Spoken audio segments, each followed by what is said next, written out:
మీ ఒక్క ఆనమాలు కూడా ఎక్కడ కనిపించదు. నాది జిమ్మెదారి. అలలు భూమిని కబలించడానికి అంగలు వేస్తున్నాయి. సాయంత్రపు సూర్యుడు అస్తమించడానికి సమాయత్తమవుతున్నాడు. ఉరుముల పిడుగుల ఊరేగింపు ఉద్యమించడానికి సిద్ధంగా ఉంది. అతని రాక పట్ల విధి కూడా కంపించింది.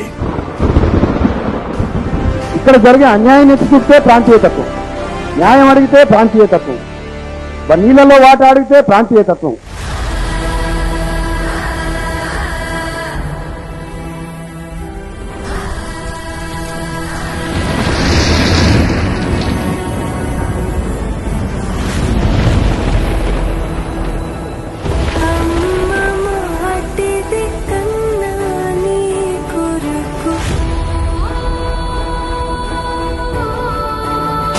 నా టైంలో కూడా కేసీఆర్ మాకు ఇచ్చింది. పంపించిన బియ్యం, రేషన్, గుడ్లు, తరకారీ అన్ని కూడా మాకు కేసీఆర్ పంపించాడు.